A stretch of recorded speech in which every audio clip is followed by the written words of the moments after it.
২৪শে লোকসভা নির্বাচন, বিষ্ণুপুরে এবার লড়াই হবে হাড্ডাহাড্ডি। প্রাক্তন স্বামীর বিরুদ্ধে লড়াই স্ত্রী। এবার ইতিমধ্যে গোটা রাজ্য রাজনীতির নজর থাকতে পারে বিষ্ণুপুর। সম্ভবত করতে পারে শেষ মুহূর্তে বাজিমাত। ভিডিওটি শেষ পর্যন্ত দেখুন। চ্যানেলে নতুন হলে সাবস্ক্রাইব করুন, পাশে থাকা বোতামটি বাজিয়ে দিন। গত লোকসভার নির্বাচনে স্বামী সৌমিত্র খাঁ জয় নিশ্চিত করে ময়দানে ঝাঁপিয়ে পড়ে স্ত্রী সুজাতা খাঁ, কিন্তু সময়ের সঙ্গে সঙ্গে খেলা ঘুরে যায়।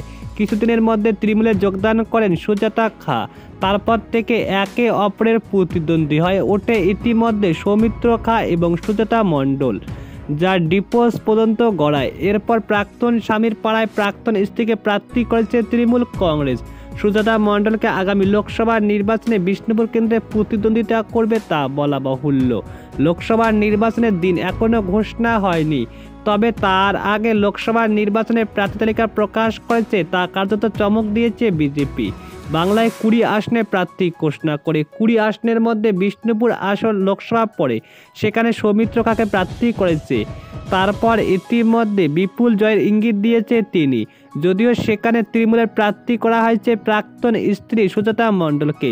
এবার সৌমিত্র খাঁর বিরুদ্ধে তাকে স্ত্রীকে প্রার্থী করে বড় চমক দিয়েছে মমতা বন্দ্যোপাধ্যায়ের দল।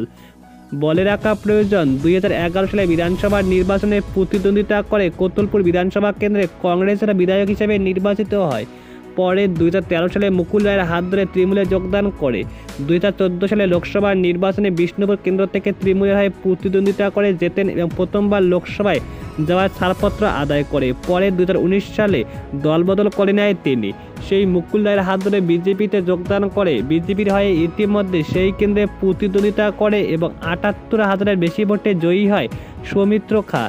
2019 সালে লোকসভা নির্বাচনে এলাকায় একটা বড় অংশ প্রচারের সুযোগ পায়নি, একটা মামলায় জড়িয়ে পড়ে। সেই সময় নির্বাচনের প্রচার চালিয়ে যায় তার স্ত্রী সুজাতা মণ্ডল। পরে যদিও তার স্ত্রী সুজাতা মণ্ডল তৃণমূলে যোগদান করে, দুজনের মধ্যে দূরত্ব সৃষ্টি হয় এবং ইতিমধ্যে বিবাহ বিচ্ছেদ হয়। সুজাতা মণ্ডল 2019 সালে লোকসভা ভোটে সৌমিত্র হয়ে প্রচার শুরু করে রাজনৈতিক জীবন, যদিও পরে কুণাল ঘোষের হাত ধরে তৃণমূলে যোগদান করে। এবার ইতিমধ্যে বড় চমক থাকতে পারে বিষ্ণুপুরে মনে করে।